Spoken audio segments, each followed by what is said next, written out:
GST के second season के last episode में आपका स्वागत है। एपिसोड का नाम है रिटर्न।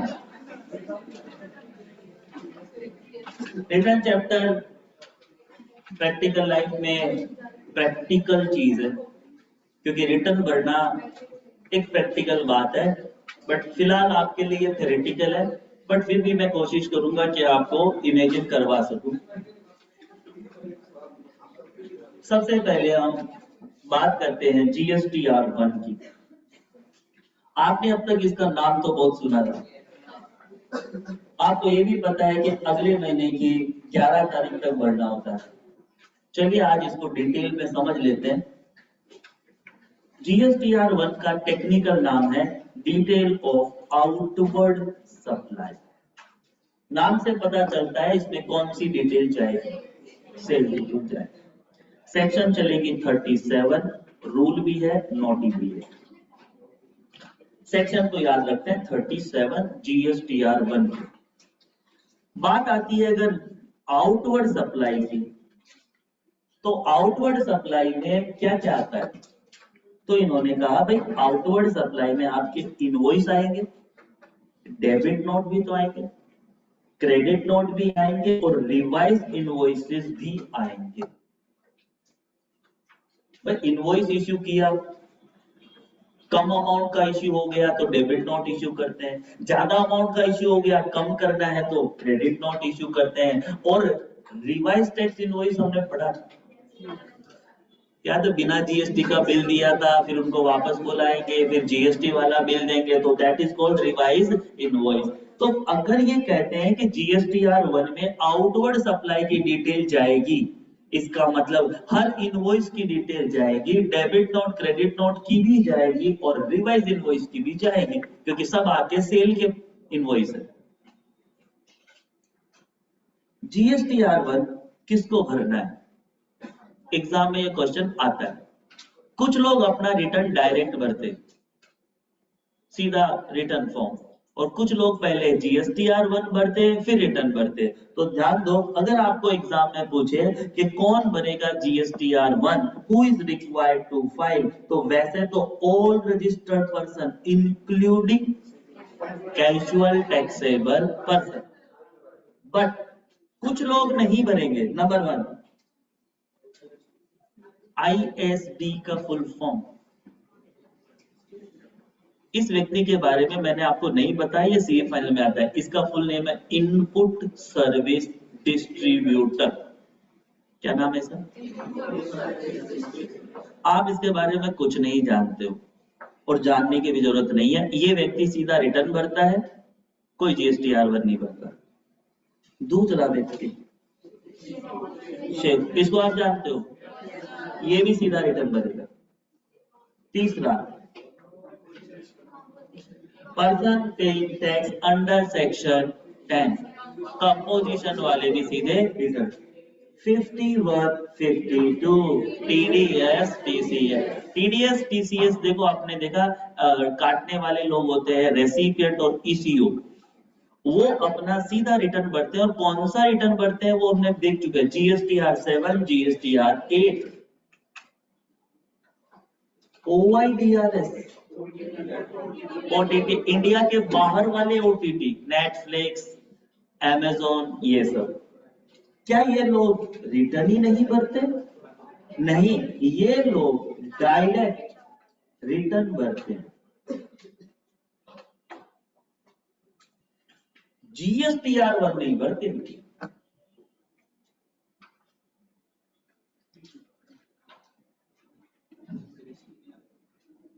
तो एग्जाम में जब आए कि who is required to file return, तो आप क्या लिखो? इंक्लूडिंग CTP, बट आगे वो भी लिखना है एक्सेप्ट फॉलोइंग। चलो मान लेते हैं हम नॉर्मल वाले। तो सवाल है GSTR1 आपको कैसे भरना है, मंथली के क्वार्टरली? नहीं बताता।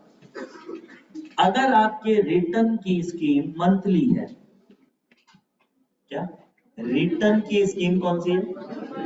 तो आपको जीएसटीआर भी मंथली भरना है अगले महीने की 11 तारीख।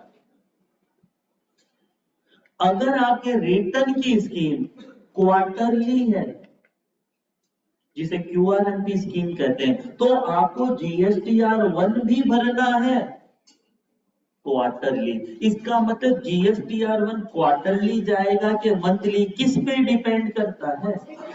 रिटर्न की स्कीम पे डिपेंड करता है। पहले रिटर्न की स्कीम चेक कर लो कौन सी चल रही है, उसके हिसाब से भरना। मंथली हो तो मंथली और क्वार्टरली हो तो क्वार्टरली।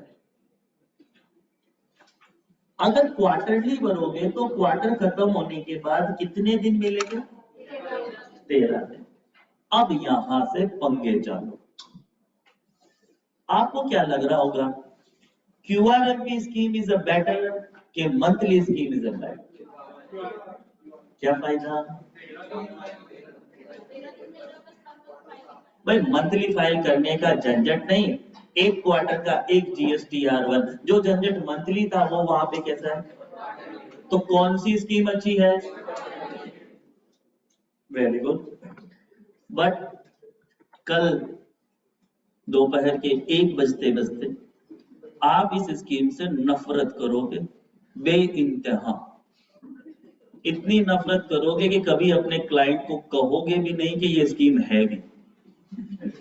अब आप बोलोगे यार इससे तो काम कम ही हो रहा है हमारा। कम हो रहा है ना काम? नहीं, कम नहीं हो रहा, बढ़ रहा है। अब वो बढ़ कैसे रहा है, अब ध्यान से समझना चालू करते हैं। इमेजिन करते हैं एक सिचुएशन। अच्छा, कोई मंथली में होगा, कोई क्वार्टरली में होगा। जीएसटीआर 1 में क्या जाता? सेम। और उस बेस पे गवर्नमेंट आपका परचेज आइडेंटिफाई करती है। याद करो, सब लोग जीएसटीआर 1 भरेंगे तो सबका गवर्नमेंट को सेल भी पता चल जाएगी और परचेज भी और उसी के बेस पे एक रिटर्न तैयार करती है, जीएसटीआर 2 भी। अब जरा ध्यान से सुनना। मान लो कि मैं सप्लायर हूं और ये रेसिपिएंट, मैंने इनको माल बेचा। मैं हूं क्वार्टरली स्कीम में, इसमें, और ये भी बिजनेसमैन है, ये भी आगे बेचता है, ये मंथली है। और मैंने माल बेचा 10 अप्रैल को इसको। कोई दिक्कत वाली बात नहीं, बिल सब बना दे, सब बना, सब रजिस्टर्ड है, सब रजिस्टर्ड है। मैं क्वार्टरली स्कीम में हूं और ये मंथली। अब ये मंथली है तो अप्रैल खत्म होते ही अपना जीएसटीआर 1 भरेगा, मतलब अपना सेल बताएगा। हाँ क्या? हाँ बोलो। कब तक? 11 मई। फिर रिटर्न भी तो भरेगा, कब तक? 20 मई। रिटर्न भरते समय इसको चाहिए आईटीसी। क्या चाहिए? आईटीसी तब तक नहीं मिलता जब तक सप्लायर क्या ना भरे, जीएसटीआर 1। अब हो गए पंगे।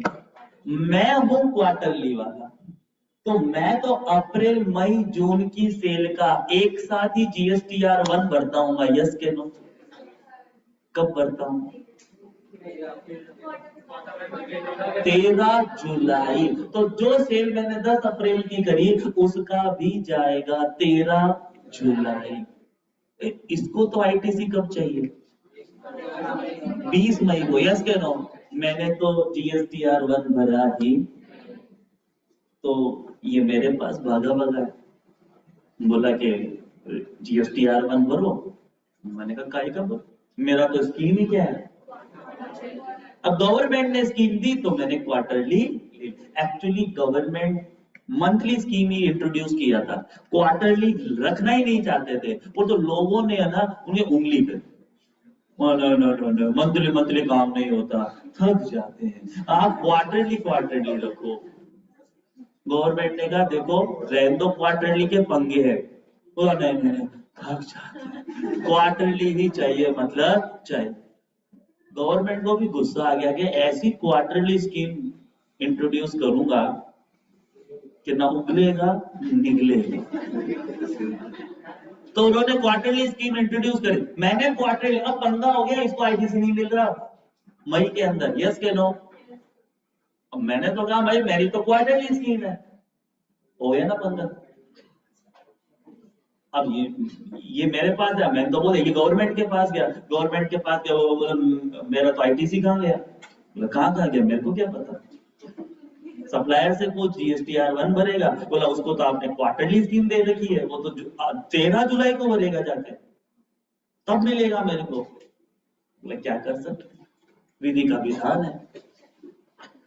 तो इसने बोला कुछ रास्ता तो निकालो, ऐसा ऐसा तो बिजनेस बर्बाद हो जाएगा मेरा। बोला मत खरीद माल उससे। बोला ऐसे कैसे, तो गवर्नमेंट ने रास्ता अपनाया। अगर मैं गवर्नमेंट होता उस जगह तो ये स्कीम ही कैंसिल कर देता, न रहेगा मास। बट गवर्नमेंट ने गुस्से में ठान लिया था, ऐसी स्कीम दूंगा, ऐसी स्कीम दूंगा कि और प्रॉब्लम आएगी। अब देखो उन्होंने प्रॉब्लम को और बढ़ाया। इसने गवर्नमेंट को कहा रास्ता अपनाओ, तो गवर्नमेंट ने इसको कहा कि तेरे सप्लायर को भेज जा। तो मैं गया, गवर्नमेंट ने कहा देख तेरा रिसिपिएंट आया था, उसको आईटीसी नहीं मिल रहा है।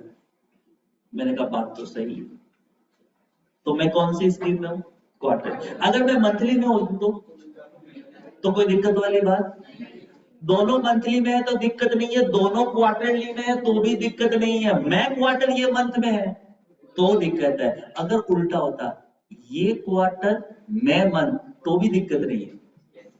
सप्लायर मंथली में हो तो दिक्कत आती नहीं है, दिक्कत आती है सप्लायर क्वार्टरली में और आप किस में हो, मंथली में। तो सप्लायर ने कहा रास्ता तो निकालना पड़ेगा वरना वो मुझसे माल खरीदेगा नहीं। तो गवर्नमेंट ने देखो क्या रास्ता दिया, गवर्नमेंट ने सप्लायर को कहा एक काम कर, तो GSTR 1 तो क्वार्टरली ही भर। बोला तो फिर अप्रैल का सेल उसको आईटीसी कैसे मिलेगा। बोला एक काम कर, पंगा सिर्फ क्वार्टर के 2 महीने में, तू ध्यान से देख, अप्रैल का आईटीसी मई में चाहिए, हाँ, और मई का आईटीसी जून का तो जुलाई में चाहिए, जुलाई में तो तू भर देगा, हाँ के ना।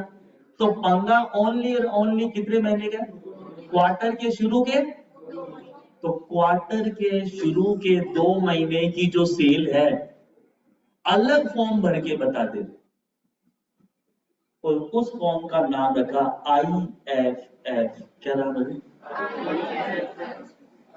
ऑप्शनल दिया एक form, full form, invoice furnishing facility supplier को। बोला तू शुरू के 2 महीने, first and second month of the quarter की सेल को इस फॉर्म में बता दे। मुझे एक बात बताओ, फिर तो वही हो गया, फिर तो ये हो गया अप्रैल का मैं भरूंगा IFF, मई का भरूंगा IFF, जून का भरूंगा GSTR 1, तो मेरे तो वही 3 काम हो गए ना क्वार्टर के। तो क्वार्टरली कौन सी स्कीम फिर, अरे नाम बदलने से क्या होता है, फॉर्म तो वही भरना है, GSTR 1 बोल दो या बोल दो IFF। गवर्नमेंट ने कहा बस यही रास्ता है। अब मुझे बताओ अगर मैं ऐसा करता हूं तो मुझे राहत कहाँ है, हर लोग मंथली काम कर रहे हैं, मैं भी अब मंथली कर रहा हूं, उल्टा मेरा प्रॉब्लम और ज्यादा है। सुबह उठ के देखना पड़ता कौन सा महीना, मतलब अप्रैल हो तो IFF, मई हो तो IFF, और जून होगा तो उल्टा। ये पंगा है कि मंथली वालों को वो तो पंगा नहीं है, हमेशा GSTR 1 है उनका, तो आपको नहीं, तब माइंड उनका ज्यादा सही चलेगा, इधर तो माइंड क्या चलेगा, पगला पगला सा घूमेंगे। गवर्नमेंट ने कहा कैसी लगी, बोला सर ये तो बेकार है। बोला बेकार तो अभी चालू नहीं हुई, और सुन, IFF में ओनली B2B सप्लाई जाएगी। B2B का मतलब GST में होता है registered to registered person sale. IFF में सिर्फ कौन सी जाएगी, मतलब अगर मैंने अप्रैल में अनरजिस्टर्ड को भी माल बेचा, रजिस्टर्ड को भी बेचा, तो अप्रैल के IFF में कौन सा सेल जाएगा, ओनली रजिस्टर्ड। क्यों, क्योंकि ये तो ITC दिलवाने का फॉर्म था ना, और ITC तो उसी को मिलता है जो सामने वाला क्या होता है, तो अनरजिस्टर्ड वाली सेल उसमें रख के क्या करें, पर सेल तो है ना, तो उस सेल को क्या करेंगे फिर, वो क्वार्टर खत्म होने के बाद GSTR 1 में दिखाऊं, ले अब और पंगे, ये याद रखना पड़ेगा अप्रैल की कौन सी सेल मैंने आईएफएफ में लिखी है, कौन सी नहीं लिखी। जो नहीं लिखी वो किस में लिखूं? आपको नहीं लगता पागल बनाने की पूरी तैयारी हो रही है? सप्लायर ने कहा सर मेरे को चक्कर आ रहा है। बोला रुक जा अभी और आना चाहिए। उन्होंने कहा आईएफएफ फॉर्म है छोटा पांडा, इसमें एक साथ 50 लाख से ज्यादा सेल तू लिख ही नहीं सकता, कॉलम भी इतनी है, उसमें 50 लाख से ज्यादा एंटर ही नहीं मार सकता। तो सप्लायर ने कहा सर मान लो आप मैंने अगर अप्रैल में रजिस्टर्ड लोगों को 60 लाख का माल बेच दिया तो? बोला वो एक्सेप्ट ही नहीं करेगा, 50 तक लेगा। बोला सर ऐसा कैसा फॉर्म है? बोला पता नहीं रात को बनाया ऐसा ही बना है थोड़ा मैन्युफैक्चरिंग डिफेक्ट है। बोला सर इसका क्या करूं? बोला एक ही काम कर, मंथली में चला जा, अगर सुखी रहना चाहता है तो अभी भी वक्त है। सोचो कितने पंगे इसके। हर महीने क्या भरेंगे? शुरू के 2 महीने आईएफएफ है 13 तारीख इसमें भी। तो आपको नहीं लगता जिंदगी झंडबा फिर भी घमंडबा हो जाएगा यहाँ तो? इससे तो अच्छा वो सप्लायर जो जीएसटी वो मंथली वाले हर महीने क्या भरेंगे? GSTR-1 और वो भी 11 तारीख। इधर तो अप्रैल मई में भरो आईएफएफ, जून में एंड में भरो, और वो भी उनमें भरो B2B, और लास्ट में भरो B2B भी B2C भी। जून वाला तो B2B भी उसी में जाएगा।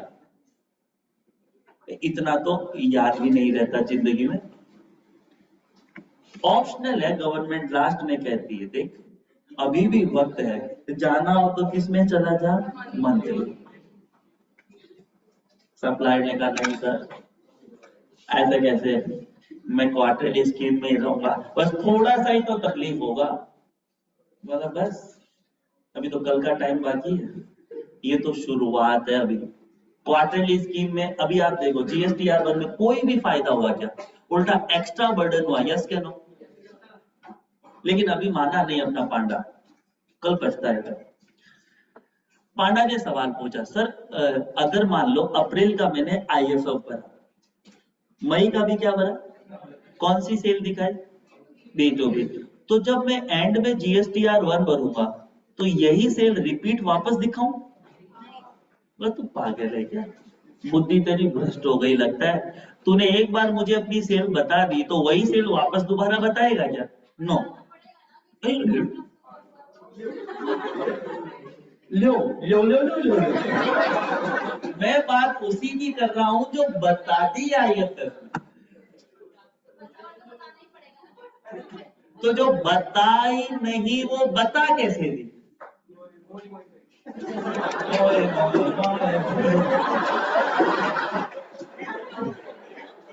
आईएफएफ 60 लाख सेल करी, आपने कितनी बताई? 50।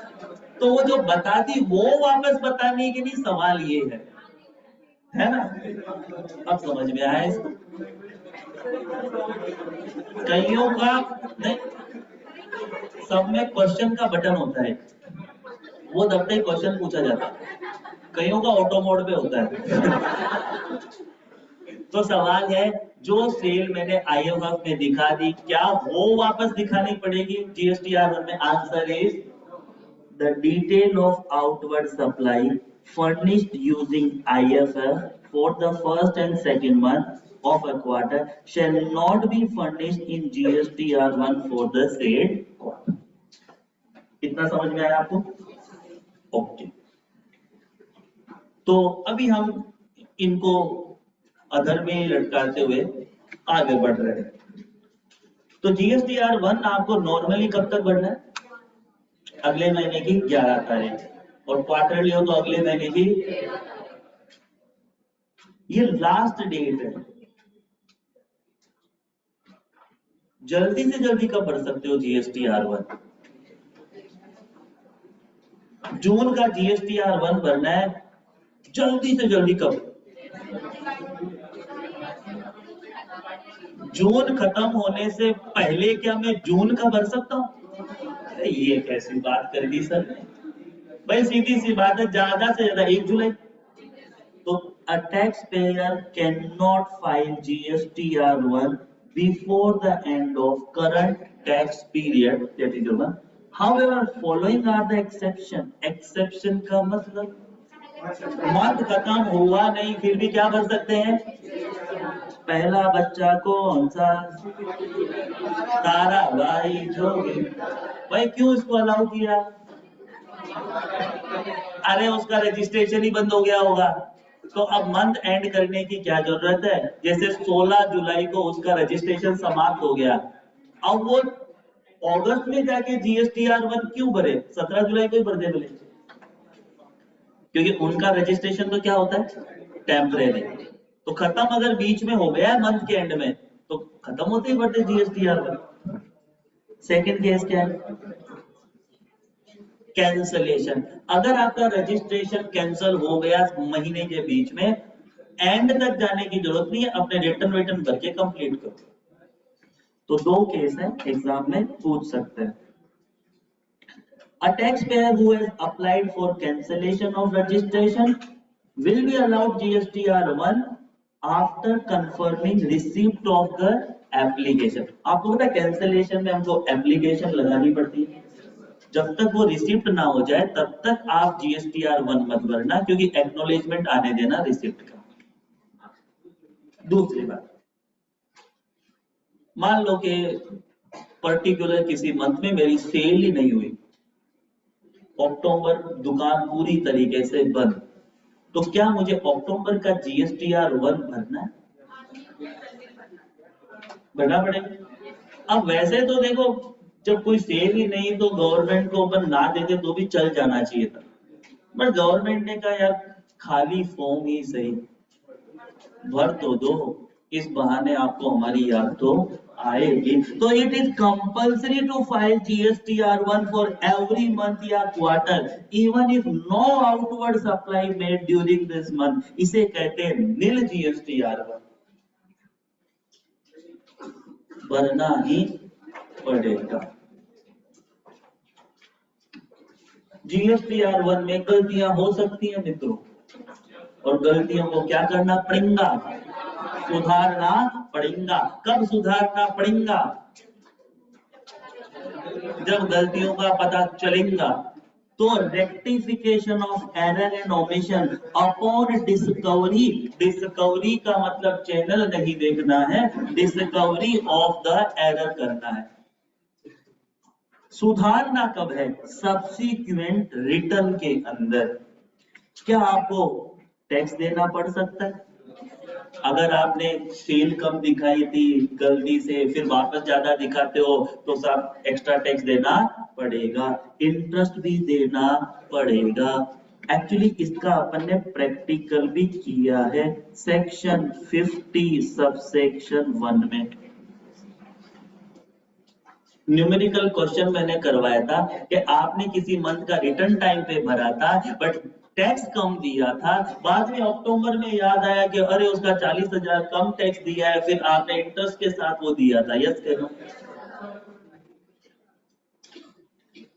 GSTR1 भरने की रेक्टिफिकेशन करने की लास्ट डेट देखो तो कहीं सुनेला सुनेला देखेला देखेला, दो डेट विच एवर इज अगले साल का 30 नवंबर, एनुअल रिटर्न का actual date whichever is earlier.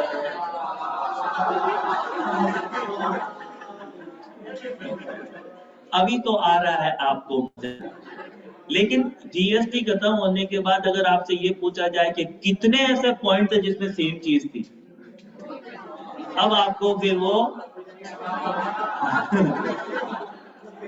Count करना पड़ेगा। क्या करना पड़ेगा? ठीक है, अभी तो मस्ती कर लो। एक एग्जाम में क्वेश्चन आता है कि GSTR1 में डिटेल कैसे जाती है, हर सेल की अलग अलग या टोटल सेल का अमाउंट। बच्चों ने जवाब दे दिया लेकिन मैं भी दे देता हूं। Detail of outward supply GSTR1। पहली बात, डेबिट नोट क्रेडिट नोट की डिटेल हमेशा सेपरेट जाती है एवरी डेबिट क्रेडिट नोट। मतलब टोटल नहीं जाएगा, अलग अलग पूरी डिटेल डालनी पड़ेगी। एक एक्सेल शीट जैसी समझ लेना, डेट के साथ डेबिट नोट नंबर, कितना अमाउंट, कितना जीएसटी, सब कुछ। अगर मैं बात करता हूं बिलों की, इनवॉइस की, उनकी डिटेल कैसे जाएगी? या तो आपने माल बेचा रजिस्टर्ड को, या तो बेचा, अगर रजिस्टर्ड को बेचा तो detail of every invoice separate separate. अगर आपने माल बेचा अनरजिस्टर्ड को ड्यूरिंग दैट मंथ, तो या तो आपने किया इंट्रा स्टेट, या तो आपने किया इंटर स्टेट। इंट्रा स्टेट का डब्बा जो है उसके आगे पटरी बिछाना भूल गया।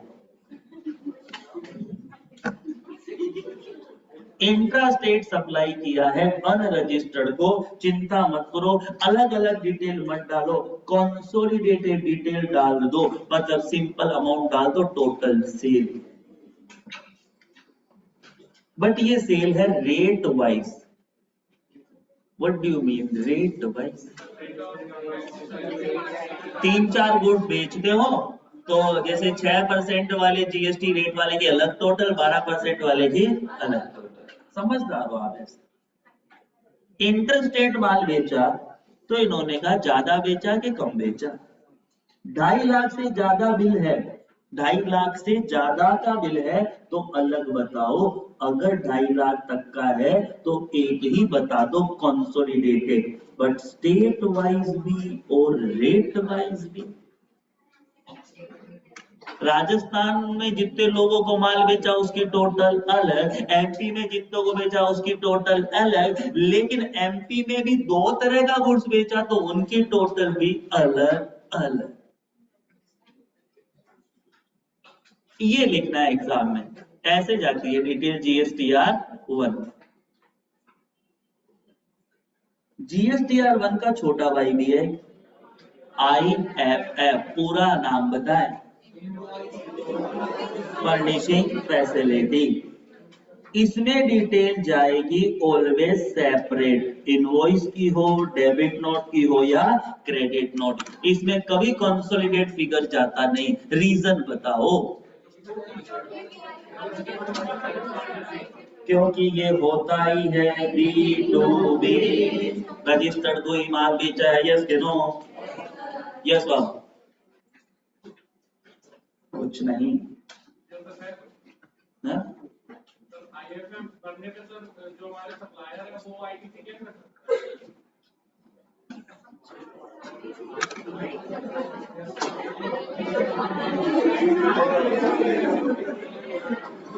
आईटीसी रेसिपिएंट क्लेम करेंगे ना हमारे। हाँ हाँ उसी के लो लो लो लो, सारा झंझट तो उनको आईटीसी दिलवाने के लिए ही तो पंगा हो रहा है हमारा, वरना हमको क्या पड़ी आईएफएफ की।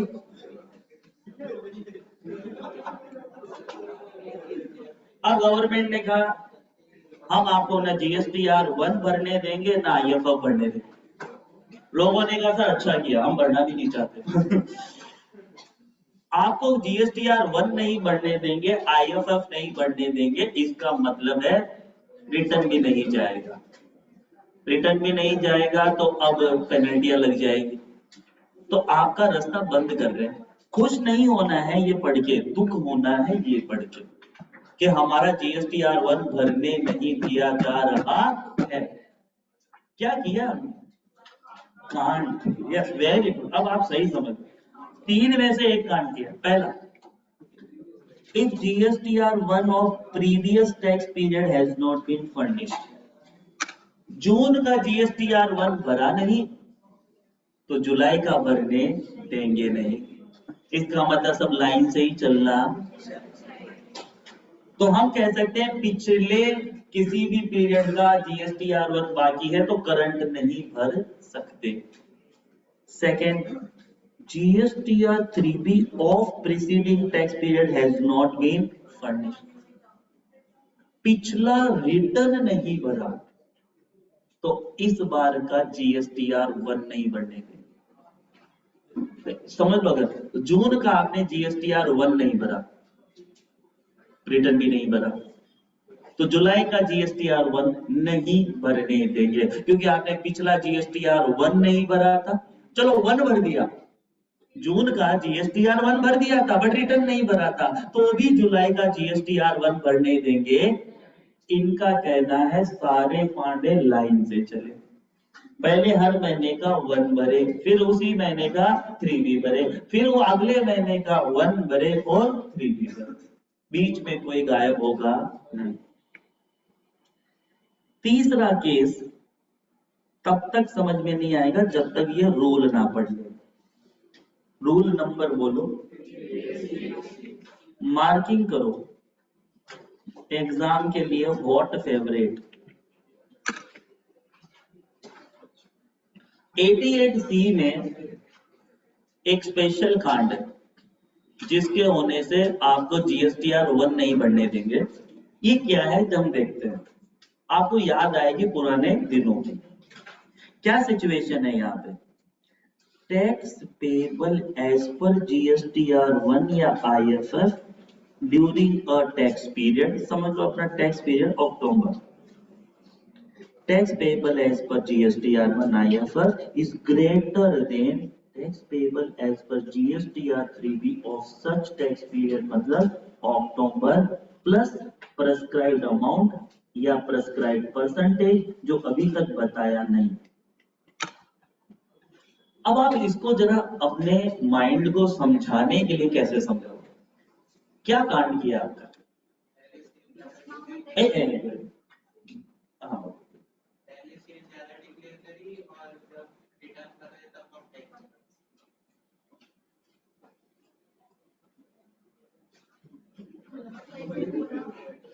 सही बोला बाबू।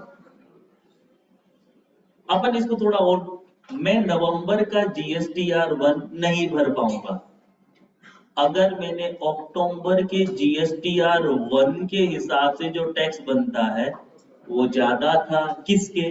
अक्टूबर के ही रिटर्न के टैक्स से। देखो सेल से ही तो टैक्स बनता है, हाँ कि ना? आप GSTR1 में जितनी सेल दिखाते हो रिटर्न में तो उतनी ही तो दिखाते हो। अगर आपने GSTR1 में ज्यादा दिखाई और रिटर्न में फिर कम दिखाई तो टैक्स तो आप किसके हिसाब से देते हो? रिटर्न के हिसाब से। इसका मतलब अगर आपको सेल दिखानी है तो दोनों में एक ही दिखाओ। अब समझ लो अक्टूबर खत्म हुआ था, अक्टूबर का मैंने GSTR1 भरा, 5 करोड़ की सेल दिखाई, अक्टूबर का एक रिटर्न भरा उसमें 4 करोड़ की सेल दिखाई, तो टैक्स तो मैंने कितने पे चुकाया? 4 करोड़ पे, लेकिन पहले मैंने GSTR1 में सेल कितनी दिखा दी? 5 करोड़। तो मैं ये कह सकता हूं ना 5 करोड़ का tax is greater than 4 crore का टैक्स। कितना गैप है दोनों में? कितना गैप होना चाहिए? 1 रुपया भी नहीं होना चाहिए। सोच लो, नहीं, गैप हो सकता है प्रेस्क्राइब्ड अमाउंट जितना। समझ रहे हो क्या? इन्होंने कहा कि आपके रिटर्न का टैक्स प्लस कुछ अमाउंट कर देंगे, मतलब ऐसा नहीं कि 10 रुपए का डिफरेंस हुआ तो चलो बंद कर दिया, नहीं, थोड़ा अमाउंट का डिफरेंस चलता, भूल चूक लेनी देनी होती रहती है, बट वो अमाउंट कितना है अभी तक आया नहीं है, बताया नहीं। बताएंगे आगे जाके, आपके एग्जाम तक हो सकता है बता दें। तो भैया सिचुएशन तो यही है, कांड क्या कर दियो तुमने? क्या कांड कर दियो तुम्हें? तमें पिछले किसी भी टैक्स पीरियड का भरे हो GSTR1, क्या भरे हो? उसमें दिखाए हो सेल ज्यादा, क्या दिखाए हो? तो सेल का आयो हो टैक्स ज्यादा, क्या आयो हो? फिर भरे हो रिटर्न, क्या भरे हो? रिटर्न में आयो हो टैक्स कम, बोलो आज क्या आयो हो? कम मतलब 10 रुपया कम। थोड़ा थोड़ा चले कि ना चले, पर थोड़ा थोड़ा जो चले उसके ऊपर चल गया तो 88C लग जाए। और थोड़ा थोड़ा जब मुझे बताएंगे मैं आपको बता, अभी बताया नहीं है, नया तो रूल है ये, एकदम ताजा ताजा गर्मा गर्म, अभी अभी तो बस निकाला है। अब ऐसा हुआ तो सीधा ही उठ के नहीं बोल देंगे चल बेटा तेरा आगे से सब कुछ बंद। क्या बंद? सबसे पहले मेरे को एक नोटिस देंगे, क्या देंगे? Intimation of such difference. देखो क्या है, such registered person shall be intimated, form number DRC1 भी नहीं याद करना, electronically on common portal, copy of such intimation shall also send to the email address. सबसे पहले समझ लो इंटीमेशन आएगा और बताएगा कि तूने ये क्या कर दिया, फिर आप बोलोगे ओहो बाबा रे बाबा ये तो गलती हो गई। अब या तो आपसे गलती हुई है या आप बोलोगे सर सब कुछ सही है, मैं भी सही हूं, आप भी सही हो सर, मैं भी सही हूं, बट डिफरेंस जो है ना वाजिब है, मुझसे गलती में ज्यादा दिख गया था GSTR पर, तो मैंने रिटर्न भरते समय उसको सही कर दिया, तो भाई गैप तो आना ही था। तो आपको क्या करना है, लाइबिलिटी ऑफ रजिस्टर्ड पर्सन क्या है, या तो एक काम करो एक्सेप्ट कर लो गलती, pay the differential tax along with interest, एक फॉर्म भर के DRC03, या दूसरा काम करो explain the difference with reason, या तो आप सही हो या तो आप गलत हो, गलत हो तो टैक्स चुका दो इंटरेस्ट के साथ, सही हो तो डिफरेंस बता दो, रीजन बता दो। दोनों में से एक काम करना है, कितने दिनों में, नोटिस आने के 7 दिनों, दो में से एक करना ही पड़ेगा। अब नहीं किया तो कुछ नहीं किया, सो गए 7 दिन तक सोकर, तो कॉन्सिक्वेंसेस क्या होंगे in failure to response the notice, where the amount specified in intimation remain unpaid up to 7 days, plus आपने एक्सप्लेनेशन भी रीजन भी नहीं फर्निश किया बाय द रजिस्टर्ड पर्सन, या फिर explanation reason furnished but not found acceptable by officer, आपने difference बताया, reason भी बताया, बट ऑफिसर ने कहा मजा नहीं, एक तो पैसा ही नहीं दिया या रीजन ही नहीं बताया, रीजन बताया तो ऑफिसर को मजा नहीं, तो वो क्या करेगा, the said amount shall be recoverable as per section number 79, section 79 भी रिकवरी की सेक्शन है बट आपके कोर्स में नहीं है, जैसे 73 74। तो क्या कांड करा है अपन, क्या कांड करा है अपन, किसी महीने का 1 में सेल ज्यादा दिखा आए और 3B में कम दे, क्या 10 रुपए का भी डिफरेंस नहीं चलेगा, अरे चलेगा, हो सकता है लाख रुपए लिख दे इधर।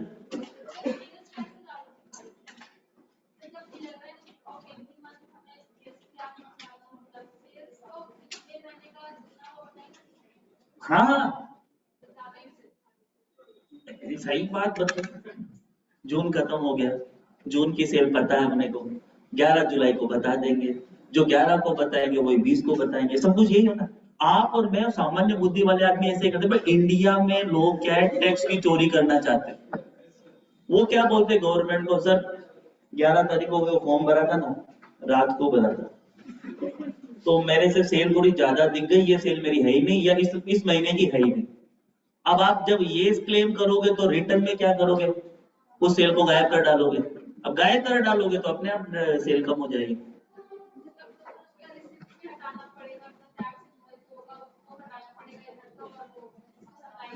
हटा देंगे ना, टैक्स बचाने के लिए हम कुछ भी और किसी हद तक जा सकते हैं। भाई सिंपल सी बात है, आज आप हो गए जेब से 5 लाख रुपए निकालो, नहीं तो कुछ इंतजाम करो, तो आप इंतजाम कर लोगे, तो करोड़ों रुपए का गेम खेला जाता है चीजों में। आप तो अभी जो आप क्या सोचते हो, आप ये अब भी पता है क्या सोचते हो, जो सेल इनकम टैक्स में दिखाते हैं वही GST में, लोग तो वो भी अलग दिखाते हैं, सेल ईयर का सेल इनकम टैक्स का अलग और GST का अलग, और GST में भी GSTR1 में अलग और 3B में अलग। लोग पता है क्या सोचते, जब पकड़े जाएंगे देखा जाएगा, ऐसा भी एटीट्यूड रखते हैं कई लोग। तो आप तो भाई बोले वाले बच्चों, कोई बात नहीं, भगवान आपको खुश करते। तो थर्ड कार्ड यही तो हुआ है कि आपको इंटीमेशन इश्यू हो चुका है, कौन से रूल के अंदर, 88C में। लेकिन इंटीमेशन इश्यू हुआ तो आप 2 काम कर सकते थे, याद है कौन से, तो पेमेंट कर दो या तो एक्सप्लेन, और इन्होंने कहा unless he has deposited the amount or unless he furnished the reply explaining reason। अगर आपने डिपॉजिट कर दिया तब तो कांड में गिना नहीं जाएगा, रीजन एक्सप्लेन कर दिया तो भी कांड में गिना नहीं जाएगा, लेकिन दोनों ही काम नहीं किए तो आपका आगे से GSTR1 भरना फंड।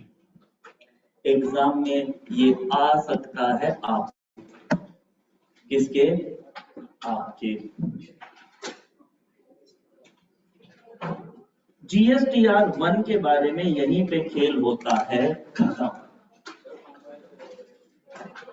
तो आपने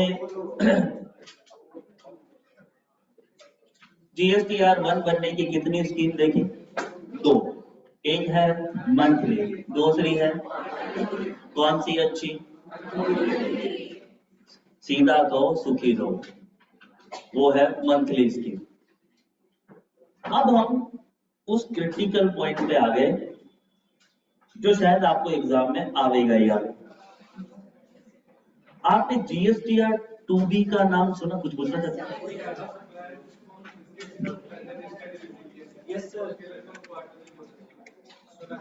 वेरी गुड बच्चा। बाबू क्या बोलता है?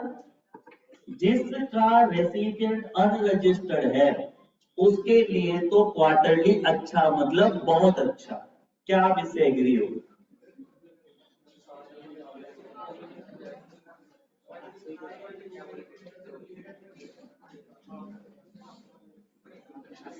बाबू ये कहता है मेरा रेसिपिएंट है अनरजिस्टर्ड, सारे ही अनरजिस्टर्ड, सारे के सारे। अब मुझे IFF बनने का झंझट ही नहीं, क्योंकि मेरे रेसिपिएंट को ITC चाहिए ही, तब तो मैं क्वार्टरली में रह लूंगा।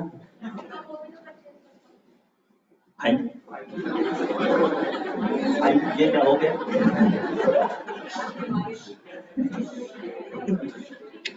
यस, आज की डेट तक 4:23 तक आपको ये अच्छी लगेगी इस केस में, लेकिन अभी आपने कल का सूरज नहीं देखा है ना। अभी इस स्कीम में लोचे और है। फिलहाल आप कह सकते हो अनरजिस्टर्ड रेसिपिएंट है तो आपके लिए स्कीम अच्छी है, कंप्लायंस कम है, ठीक है, बट अभी अपन इसको कल इसका करेंगे इंतजाम। दूसरी हम बात कर रहे हैं, हमने GSTR1 सीखा, वो है सेक्शन 37। अब हम पढ़ेंगे सेक्शन 38। GSTR2B का नाम सुना? गवर्नमेंट हमको हमारा क्या दिखाती है? परचेज। क्या दिखाती? और परचेज से क्या बनता? आईटी। अब देखो गवर्नमेंट ने क्या कहा, आप सब लोग बोलो GSTR1 और मैं आपको आपका परचेज दिखाता हूं, और वो परचेज दिखाने की सेक्शन है 38। जरा इसका हेडिंग ध्यान से देखना, communication of what? Communication of what? Detail of, और what do you mean by inward supply? But यहाँ पे कुछ और लिखा है, auto generated statement containing the detail of. क्या ये दो अलग अलग कलर में है? एक है पीला पांडा, एक है हरा पांडा। आप भी इसको नंबरिंग करो। गवर्नमेंट ने कहा आप हमें एक फॉर्म भरो, हम आपको 2 फॉर्म देते हैं। उधर से चला एक तीर, हमने चलाए, गवर्नमेंट हमारे सामने 2 तीर चला रही है। अब आप बोलोगे सर 2 क्या, एक ही है GSTR2B? नहीं, 2 है। पहले तीर का नाम है GSTR2A, फिर दूसरा है GSTR2B। आपने इससे पहले GSTR2B का नाम ही सुना था, यस क्या नो? चलो भाई दोनों के बारे में बता देता हूं। 2A का नाम क्या है? Detail of inward supply. Inward मतलब तो गवर्नमेंट आपको आपका परचेज का पूरा डिटेल देगी। It's a real time statement provided by common portal. मतलब real time, what do you mean by real time statement?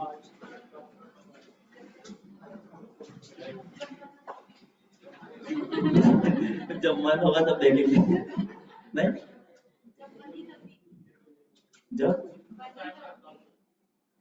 Real time मतलब जो अपडेट होता रहता है। आपने देखा होगा स्टॉक मार्केट की स्क्रीन एवरी सेकंड चेंज होती रहती है। Sir real time statement too ऐसा है जो प्रतिपल बदल सकता है। अब आप बोलोगे सर अब बदल कैसे सकता है, हमारा परचेज कैसे बदल सकता है? चलो मैं बताता हूँ। मान लो अक्टूबर खत्म हुआ, हमने कई लोगों से माल खरीदा था, तो उन्होंने बेचा था, हमने खरीदा था, तो वो सब अपना कौन सा फॉर्म भर रहे हैं? कितनी तारीख में? 11 लास्ट डेट है क्या? ड्यू डेट है, यस करो। तो कोई तो 9 तारीख को भरेगा, कोई 10 को भरेगा, कोई 11 को भरेगा, ऐसा ही चलेगा, यस करो। जैसे ही कोई व्यक्ति 9 को भरेगा हमारे टूए में वो दिखेगा, जैसे ही कोई 10 को भरेगा हमारे टूए में 10 को दिखेगा, 11 को भरेगा 11 को दिखेगा, 12 को भरेगा 13 को भरेगा 13 को। इसका मतलब जब जब वो भरेगा तब तब वो दिखेगा। इसे बोलते हैं रियल टाइम, ये हमेशा चलता रहेगा। तो अच्छा है ना, अपने को पता चलता रहेगा कौन सा सप्लायर कब भर रहा है अपना GSTR 1। हमारी नजर भी कोने कोने चप्पे चप्पे पे फैली हुई। तो गवर्नमेंट एक्चुअली आपको ये फॉर्म इसलिए दिखा रही है कि आपको अपने सप्लायर पे नजर बनी है। अच्छी बात, गुड। क्या दिखेगा इसमें आखिर? 2A में पहला डिटेल ऑफ आउटवर्ड सप्लाई। अब आप बोलोगे सर गलती से लिख दिया होगा आपने। अरे आगे देखो, outward supply as furnished by your supplier. Supplier की आउटवर्ड तो आपकी परचेज, और आपके सप्लायर ने अपनी आउटवर्ड किस फॉर्म में भरी होगी? या किसमें? बस दिख जाएगी। अच्छा इसका मतलब जब तक वो भरेगा नहीं तब तक ये दिखेगा नहीं। हाँ तो वो भरेगा तो ही दिखेगा। दूसरा, कुछ परचेज बिना भरे ही दिखेंगे, सप्लायर को भरने की कोई जरूरत नहीं। कौन सा है? IGST paid on import of goods on a bill of entry basis. अगर आपने गुड्स इंपोर्ट किया तो आपने IGST चुकाया होगा, याद करो। किसको? कस्टम को। तो साहब कस्टम वाले बताएंगे ना कि साहब ये इसका इंपोर्ट था, हमने इससे IGST लिया है। एक्सपोर्टर थोड़ी बताएगा, वो तो इंडिया के बाहर है। तो यहाँ क्या एक्सपोर्टर GSTR 1 भरेगा क्या? नहीं, क्योंकि वो तो इंडिया के बाहर है। तो यहाँ क्योंकि कस्टम डिपार्टमेंट भी गवर्नमेंट का ही है, तो वो आपस में कोऑर्डिनेट कर लेंगे और आपको अपने GSTR 2A में इंपोर्ट दिख जाएगा। एक आपको दिखेगा परचेज जो आप लेके आए हो डोमेस्टिक एरिया में सेज से। देखो टेक्निकली सेज से अगर कुछ खरीदते हो तो भी बिल ऑफ एंट्री बनता है। ऐसा माना जाता है says area is outside India. क्या माना जाता है? तो उससे लेना, इसका मतलब इंपोर्ट जैसा, और इंपोर्ट जैसा मतलब कौन सा डॉक्यूमेंट बन जाना? Bill of entry. तो वो भी आपको डायरेक्टली आपके 2A में परचेज दिखेगा। तो कौन से परचेज डायरेक्ट दिखेंगे और कौन से सप्लायर के भरने से दिखेंगे? डायरेक्ट कौन कौन से? Number 1 import of goods, number 2 says unit says developer से खरीदा हो। अब कौन से सप्लायर के ऊपर डिपेंड करता है? बाकी सारे परचेज किस पे डिपेंड? सप्लायर के GSTR 1 और I1। अब मुझे बताओ 11 तारीख की जगह GSTR 1 15 तारीख को भरा तो 2A में दिखेगा कि नहीं? दिखेगा, 15 को दिख जाएगा। जब भरेगा तब दिखेगा, तो 15 को दिखेगा। 18 को भरा तो, और लेट होकर 25 को भरा सप्लायर ने, तो 25 को देख। बस इसको दिखने से मतलब है, जैसे जैसे भरेगा वैसे वैसे दिखेगा। लेकिन आपने ना ITC चैप्टर में एक पढ़ा था कंडीशन, सप्लायर ने GSTR 1 भरा हो और टाइम पे भरा हो तो ही आपको ITC मिलता है। इसका मतलब 2A के बेस पे आईटीसी नहीं मिलता है, क्योंकि 2A में तो वो एंट्रियां भी आ जाएगी जो 15 को भरने से आएंगी। हमको आईटीसी चाहिए 20 तारीख, हाँ के ना? तो हमारे 2A में तो 20 तारीख तक जो भी GSTR1 भरेगा वो सारा आ जाएगा, हाँ के ना? 2A के बेस पे आईटीसी नहीं मिलता। किस बेस पे मिलता है? 2B 2A ही है, थोड़ा सा डिफरेंस है। 2B is a fixed monthly statement। वो कैसा था? Real time. ये कैसा है? फिक्स मंथली का मतलब गवर्नमेंट क्या करेगी, जैसे ही आपके सप्लायर 11 तारीख तक जितने GSTR1 और IFF भरेंगे, सीधा उनका स्टेटमेंट जनरेट करके आपको बोलेगी बस इतना ही आईटीसी मिलेगा। 11 का कर दिया 12, अगले महीने मिलेगा, इस महीने नहीं मिलेगा। तो जैसे ही आपका सप्लायर लेट करता है, 2A में तो वो दिखता है, बट 2B में वो नहीं दिखता है, क्योंकि 2B जो है वो फिक्स्ड हो जाता है एक पर्टिकुलर डेट के बाद। कब तक गवर्नमेंट कैलकुलेट करेगी? 11 तक। इंतजार कब तक करेगी? 13 तक। कब तक? इसका लॉजिक जो बतावे, क्योंकि हमारे कुछ सप्लायर IFF भी भरते होंगे, यस क्या नो? IFF की डेट बोलो। कुछ सप्लायर IFF, कुछ सप्लायर GSTR1। तो मैक्सिमम इंतजार 2B बनाने के लिए कितना?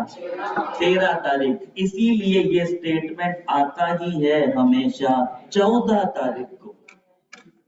13 तारीख को रात को 12:01 पे 13 तक इंतजार करते हैं। 13 तक इंतजार करते, इसका मतलब ये नहीं है कि 13 तक का परचेज दिखेगा। अगर आपका GSTR1 11 तक भरना था सप्लायर को, 11 का उसने 12 किया, 11 का उसने, तो वो इसमें नहीं आएगा। लेकिन वो जो जिनकी ड्यू डेट 13 तक है, क्योंकि आपके दो तरह के सप्लायर हो सकते हैं, एक जिनकी ड्यू डेट 11 तक है, एक जिनकी ड्यू डेट 13 तक वाले 13 तक भरे तो आएगा, 11 तक वाले 11 को भरे तो आएगा। ये बात मैंने यहां लिखी है कंटेंट में। Detail of outward supply furnished by supplier in GSTR1 और IFF within the time limit of the month। और टाइम लिमिट क्या है? 11 भी है और 13 भी। If supplier furnished GSTR1 IFF after the due date, then such details shall contain in the next month GSTR2B। कुछ cell बिना किसी भी रिटर्न के बेस पे आएगा, वो इंपोर्ट और वो सेज वाला। हाँ, नेक्स्ट मंथ के 2B में दिख जाएगा। इस महीने का आईटीसी गया, इसका मतलब हमको आईटीसी के लिए क्या देखना? GSTR2B। जरा इस 2B का टेक्निकल नाम देखो क्या है? Auto generated statement containing detail of ITC. जरा 2A का नाम देखो क्या है? Detail of only inward supply. नाम में ही पता चलता है कि किसका इस्तेमाल किसके लिए किया गया।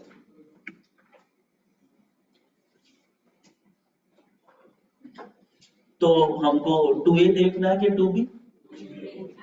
तो 2A का क्या यूज है फिर? भाई 2B तो बन के 14 तारीख को आ जाएगा।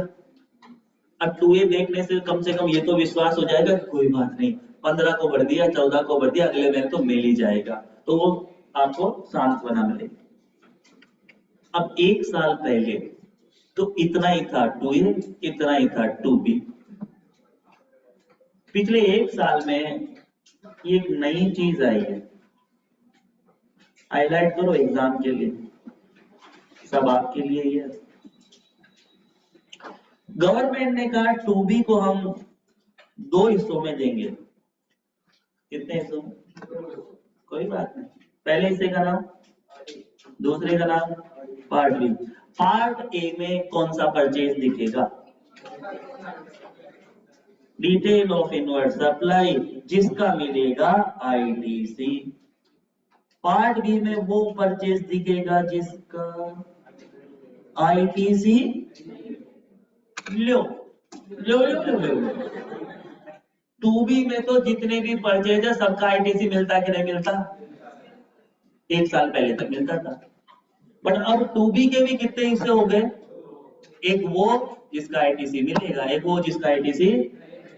अब आपके मन में सवाल, जब हमारे सप्लायर ने टाइम पे सब कुछ भर दिया तो टू बी में भी आ गया। अब टू बी में आने के बाद भी पार्ट बी में कैसे आ सकता है? पार्ट बी में कैसे आ सकता है? उसका तो आईटीसी मिलना ही। तो पार्ट बी में वो परचेज है जिसका सप्लायर ने जीएसटीआर1 टाइम पे भरा है। भरा है नहीं भरा है, सब टाइम पे भरा है, बट सप्लायर ने कांड किया। अब आप बोलोगे सप्लायर ने जीएसटीआर1 भर दिया, अब भले वो कांड करे तो उसको मारो ना पकड़ के, हमारा आईटी इनको कुछ भी दिखता है आईटीसी छीन लेते हैं हमारा। ये पॉइंट आएगा एग्जाम में, क्योंकि यही है नया और पता नहीं किसका दिमाग चला है। देखो मैं तो ये सब फालतू झंझटों में फंसने वाला आदमी नहीं हूं, पता नहीं किसका दिमाग चला है, और कुछ तो एकदम लॉजिक लेस, बिल्कुल लॉजिक। आपको पता ही है, देखो लॉजिक तो कानून में बहुत कम चलता है। पैसा चाहिए, पैसा पैसा करती है और पैसे पे गवर्नमेंट मरती है। अब देखो लॉजिक देखना, पहला और माइंड में क्या सोचना, सप्लायर ने जीएसटीआर1 टाइप पे भरा है, सब कुछ सही है, बट गलती कहां हुई है देखना।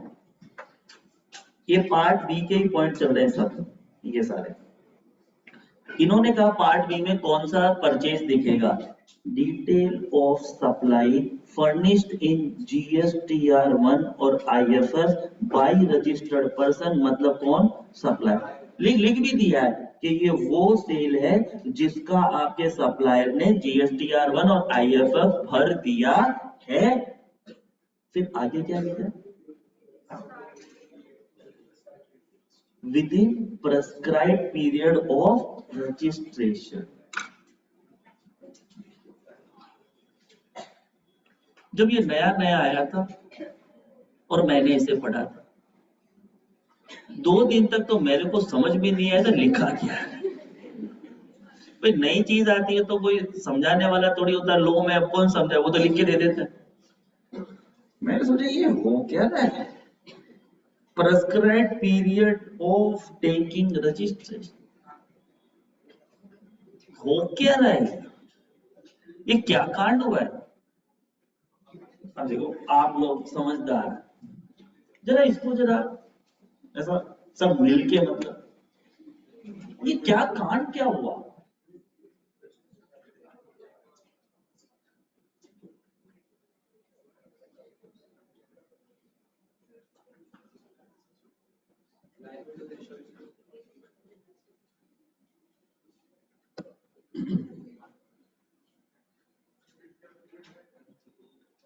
अच्छा प्रिस्क्राइब पीरियड क्या है, पूछो क्या?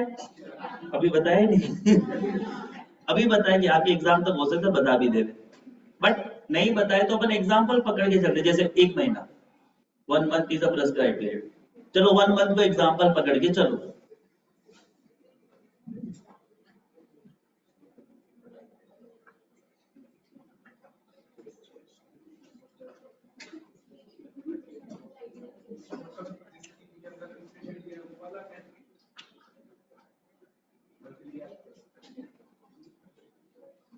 पूरा थोड़ा खुल के बोल दो।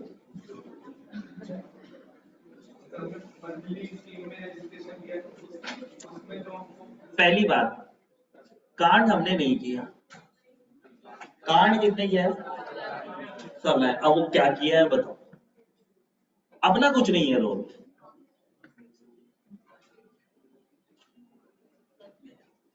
एग्जाम्पल 1 मंथ पकड़ लेना, एग्जाम्पल। हाँ हाँ, नहीं नहीं, रिटर्न भरने में तो क्या लिखा ही नहीं है कहीं रिटर्न, मर्जी से ही जोड़ दिया। हाँ हाँ,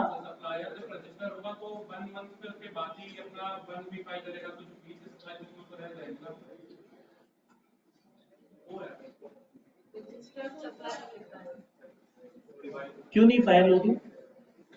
जिस दिन से लाइबल हुआ होगा उस दिन की सारी सेल पहले रिटर्न में जाएगी, तो जाएगी। फाइल तो की है, ये तो लिखा है ना, फाइल तो किया है, जीएसटीआर 1 में लिखा है, उसके अलावा कांड किया है उसने कुछ। अब आप सुनोगे तो बहुत चक्के रह जाओगे। कौन से चक्के रह जाओगे? बहुत चक्के। ये कहना चाहते हैं कि आपके सप्लायर ने जीएसटीआर 1 आईएफएफ भरा है, but with in the prescribe time of taking registration, उसको रजिस्ट्रेशन लिए हुए अभी 2 महीना, 1 महीना, 3 महीना ही हुआ है। अब सही बात है, तो इसमें क्या हो गया? तो तलवार निकले, इसमें क्या हो गया? मान लो हमारे सप्लायर ने अभी ताजा नया गर्मा गर्म रजिस्ट्रेशन लिया 2 महीने पहले। अब भाई रजिस्ट्रेशन लिया ना, अच्छा हुआ ना, सेल भी कर रहा है, अच्छा हुआ ना, और जीएसटीआर 1 भी भर रहा है, अच्छा ही किया ना। गवर्नमेंट कह रहे नहीं, आपका सप्लायर अभी नया है। नया है तो टैक्स इनवॉइस बनाता है, सारे काम करता है, एक अच्छा बंदा के सुबह 5 बजे उठता है। एक बार बता, नया रजिस्ट्रेशन लेना कोई गुनाह है क्या? बोला है। अगर ये प्रेस्क्राइब पीरियड समझो 3 महीना लिख दे कल को आगे जाके, तो ऐसा हो जाएगा, अगर आपके सप्लायर ने रजिस्ट्रेशन लेने के 3 महीने में जितने भी जीएसटीआर 1 भरे ना, उनका 2B में दिखेगा तो सही है आपके, बट पार्ट बी में दिखेगा। इसका मतलब, अब एक बात बताओ, तो उसने क्या गुनाह किया, हमने क्या गुनाह किया? नया रजिस्ट्रेशन लेंगे नहीं क्या? ऐसा थोड़ी आज रजिस्ट्रेशन लिया अगले दिन 6 महीना पुराना हो गया। भाई समय तो जैसा जाएगा वैसे ही। तो कहने का मतलब तो ये हो गया कि नए सप्लायर से माल खरीदेंगे तो आईटीसी मिलने वाला। हाँ, यही है, नए सप्लायर से माल मत खरीदो। अब लोगों ने गवर्नमेंट को पूछा, सर होश में हो, गांजा वांजा चढ़ा नहीं है? नए सप्लायर से नहीं खरीदेंगे तो जब खरीदेंगे नहीं तो वो पुराना कैसे होगा? फिर बेच के तो पुराना होगा। और आप बोल रहे खरीदो मत, आईटीसी नहीं मिलेगा, तो बेचारा बिजनेस करने के लिए तो धंधा चालू किया, रजिस्ट्रेशन लिया, सब कुछ तो कर रहा है, बोला नहीं वो अभी नया है, विश्वास नहीं है, वो जीएसटीआर 1 भर रहा है, बट हमको उसपे क्या नहीं है, विश्वास। अब बोलो गवर्नमेंट को उसपे विश्वास नहीं है, उनको लगता है कि ये चोर है, कि ये 1 तो भरता है बट टैक्स नहीं देगा, 1 तो भरता है बट 3B भर के टैक्स। अरे तो अभी कुछ हुआ ही नहीं। मतलब ये तो कोई ऐसा हो गया कि कोई आदमी कह दे कि मेरा बच्चा तो बदमाश निकलेगा, बड़ा होके क्या होगा, बदमाश। कोई बाजू वाला आदमी कहते तो शादी ना हुई अभी तक, तो बच्चे पे कहां पहुंच गया, अभी कुछ होने तो दे गलत। तो ये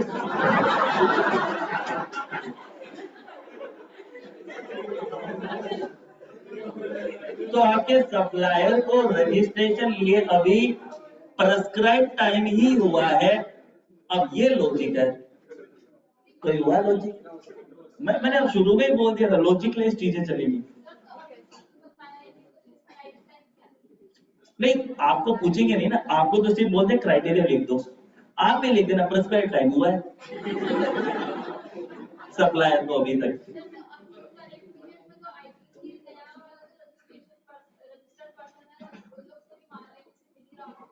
जब तक प्रेस्क्राइब करेंगे नहीं ये पॉइंट लगेगा, ऑपरेटिव आएगा नहीं।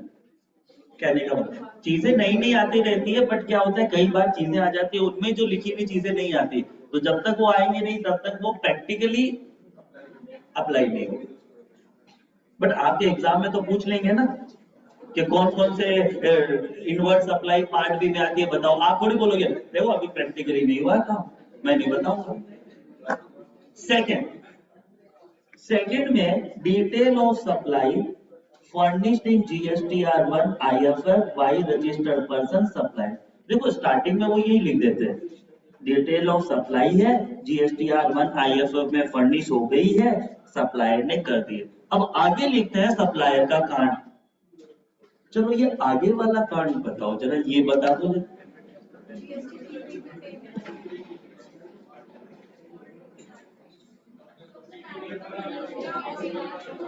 हमारे सप्लायर ने टैक्स देने में धांधलेबाजी करी है, यस के नो? मतलब है तो पुराना खिलाड़ी है, बट टैक्स नहीं देता है, डिफॉल्ट करता है, और ये कंटिन्यू डिफॉल्ट चल रहा है साल। कितने टाइम से चल रहा है? प्रेस्क्राइब टाइम, मतलब अभी उन्होंने बताया, हो सकता है वो कहे 6 महीने तक कंटिन्यू डिफॉल्ट है उसका। अच्छा अब तो ये थोड़ा गवर्नमेंट की नजर से ठीक है कि साला जो सप्लायर हमको टैक्स ही ना दे रहा, जो सप्लायर हमको, तो सब उसके सेल का आपको ITC भी नहीं मिलेगा क्योंकि हमारे पास टैक्स तो आया नहीं। तीसरा काम, चलो इसको भी डिक्लोर करो। अब आप होशियार बन रहे हो, देखो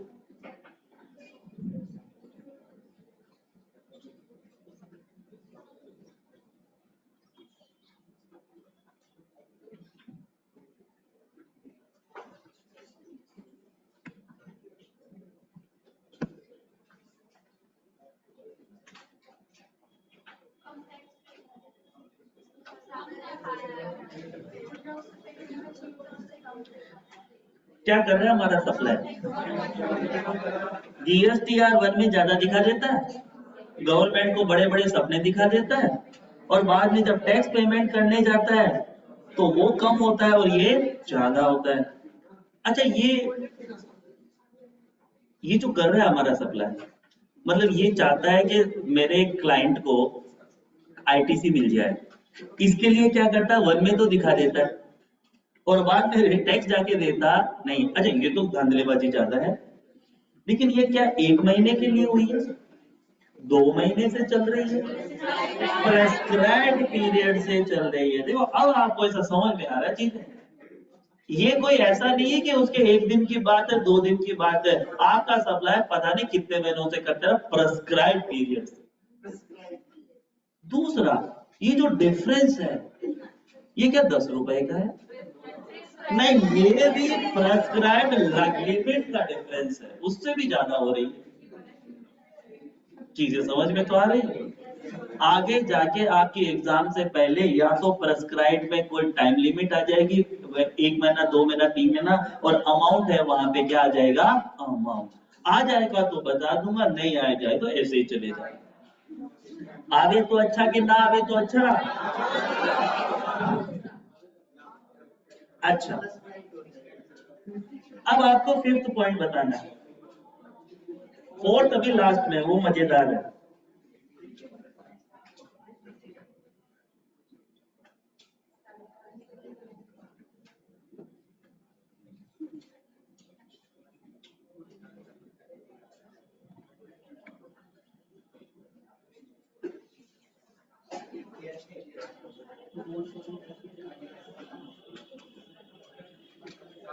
क्या कर दिया आपके सप्लायर ने, एक रूल फॉलो नहीं किया क्या? कौन सा? भिकमंगा रूल, याद है वो भिकमंगा रूल? भिकमंगा रूल फॉलो किया नहीं, वो 1% याद है ना, पेमेंट करना ही पड़ेगा। अच्छा वो एक दिन फॉलो नहीं किया कि वो भी प्रेस्क्राइब्ड, लेकिन प्रेस्क्राइब्ड क्या, कंडीशन और रिस्ट्रिक्शन, इसका मतलब यहाँ पे हो सकता है वो आपको टाइम लिमिट भी बता दे, इतने महीने से फॉलो नहीं हो रहा है, कुछ और भी बता दे कुछ। यहाँ पे इन्होंने प्रेस्क्राइब में कंडीशन वर्ड भी लिखा है और रेस्ट्रिक्शन, तो वो क्या आएगा वो मैं नहीं बता सकता। अच्छा लास्ट वाले पॉइंट को निकाल दो, वो अभी आया ही नहीं है, बोला आपने ऐसे लोगों से माल खरीदा जिनकी हमने लिस्ट बनाई, प्रेस्क्राइब्ड क्लास ऑफ पर्सन, तो वो तो बना ही नहीं, तो क्या करें, यहाँ तो कोई क्राइटेरिया नहीं। अब आओ यहाँ पे, ये तो आप सुन के है ना आपके कानों से खून निकल आएगा, ये क्राइटेरिया मतलब क्या ही क्राइटेरिया। देखो आप ट्राई करो, आप बहुत महान बच्चे हो गए। अरे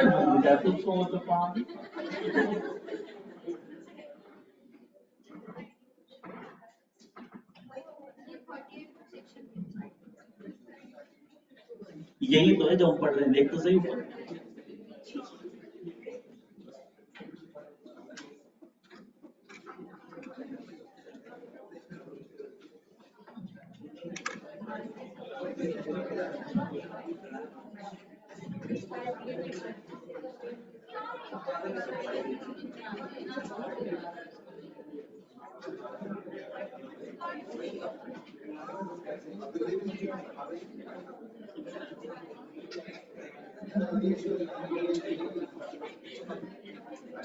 थर्टी एट टू ए, ये मैं आपको बता देता हूं, ये हम सेक्शन 38 ही पढ़ रहे हैं। इसमें 38 1 में ये है, 2 में ये है, 2 के ए में पार्ट ए है और बी में पार्ट बी है। अब बताओ, ए है, बच्ची बताए।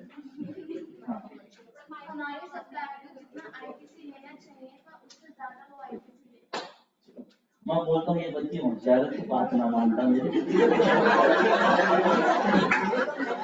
और तू तो मौका मानता है, ये तू तो मानता मेरे को बढ़ा दिया। देखो मुझे एक बात बताओ, बात चल रही थी हमारे आईटीसी, किसकी? हमारा आईटीसी मतलब मेरा परचेज मेरे सप्लायर का सेल, हाँ के ना। गवर्नमेंट ने बीच में ही हमारे सप्लायर के परचेज पे बात ला दी, जरा समझा। मैं परचेज करने वाला, ये मेरा सप्लायर, इसने मुझे बेचा, मैंने खरीदा, आईटीसी मिलेगा या नहीं वो विवाद चल रहा है। गवर्नमेंट ने क्या नया क्राइटेरिया बनाया कि आपके सप्लायर ने आईटीसी लिया, तो भाई मेरे सप्लायर ने आईटीसी किसका लिया? तो मेरे सप्लायर ने अपने सप्लायर से माल खरीदा, वो उसका परचेज है, उससे मुझे क्या, मुझे उससे क्या मतलब? नहीं, कोई मतलब नहीं होना चाहिए।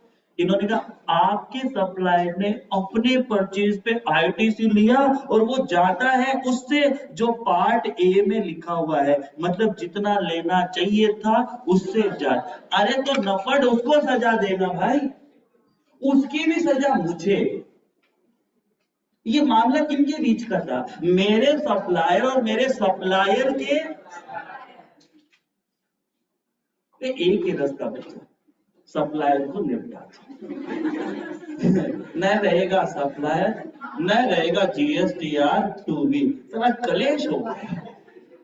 सप्लायर नहीं हो गया, कलेश हो गया। हमारे सप्लायर ने आईटीसी ज्यादा क्लेम कर लिया, ये 10 रुपए से क्या, किससे? प्रेस्क्राइब्ड लिमिट से। अब आप बताओ, फोन तो आ ही गया होगा, मतलब वो दिख नहीं रहा होगा, क्या क्राइटेरिया। आपको भी मन करता होगा जिसने बनाया एक बार मिल जाए। चलो फिर भी अपने मार्क के लिए सब कुछ करेगा। जीएसटीआर 2B कितने पार्ट में आएगा? 8A, और पार्ट ए वालों का तो आईटीसी, पार्ट बी वालों का आईटीसी, पार्ट बी में कौन कौन सा परचेज आवेगा? पहला, उन सभी परचेज जो जीएसटीआर 1 आईएफएफ में है, सप्लायर ने भरे हैं, लेकिन वो सप्लायर को रजिस्ट्रेशन लिए हुए अभी नया मतलब रजिस्ट्रेशन प्रेस्क्राइब्ड पीरियड हुआ है। दूसरा, हमारा सप्लायर क्या करता है? टैक्स में देने में क्या कर रहा है? डिफॉल्ट। एक बार किया कि कंटिन्यू, कितने टाइम? तीसरा, हमारा सप्लायर क्या करता है, दिखाता ज्यादा देता कम। जीएसटीआर 1 में ज्यादा सेल दिखाता है और टैक्स दिखाते समय कम देता है। इससे क्या है, गवर्नमेंट के पास टैक्स कम पहुंचता है। तो क्या ये एक महीने में उसने ऐसा किया कि घटा रहा है, प्रेस्क्राइब पीरियड तक, और 10 रुपए की बात है क्या। नेक्स्ट तो बवासीर है। हमारे सप्लायर ने आईटीसी क्लेम करी पार्ट ए से जितनी लेनी चाहिए थी उससे भी 1-2 रुपए की बात है क्या, प्रेस्क्राइब लिमिट की बात है। लास्ट, सेकेंड लास्ट है, लेकिन लास्ट, हमारा सप्लायर एक रूल फॉलो करता नहीं। कौन सा, भिखमंगा रूल। कुछ कंडीशन वैक्सीशन आवेगी। ये है जीएसटीआर 2। देख रहे हो विनोद, क्या क्या कर रहे हैं ये एग्जाम में आ सकता है। अब आवे अभी तो थ्योरेटिकल आवे, अगर लिमिट कुछ आ गई तो न्यूमेरिकल जैसा भी पूछ ले, में किसको भरोसा, यस के लो। Very good.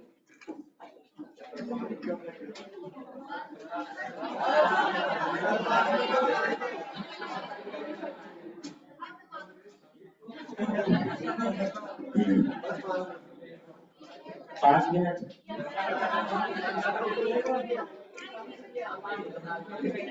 देखो मेरे को प्रॉब्लम नहीं है, मैं आपको क्या बोलूं, मैं तो आज आधा घंटा जल्दी छोड़ देता।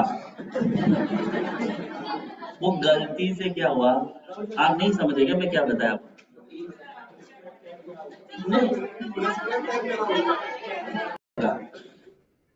जीएसटीआर हुआ, फिर पढ़ा जीएसटीआर 2A और 2B। अब हम पढ़ते हैं रिटर्न वाली बात, और रिटर्न किस में जाता है, ये इस फॉर्म में रिटर्न भरते हैं नॉर्मल लोग। सेक्शन है 39। देखो रिटर्न का फॉर्म जीएसटीआर 3B है, बट सबके लिए नहीं। कुछ लोगों के लिए अलग फॉर्म है और नॉर्मल लोगों के लिए जीएसटीआर 3B। तो सबसे पहले अगर कोई क्वेश्चन पूछा जाए कि जीएसटीआर 3B का रिटर्न फॉर्म किन के लिए बना है, तो आपको लिखना है all registered person including CTB, but कुछ लोगों का रिटर्न फॉर्म अलग है।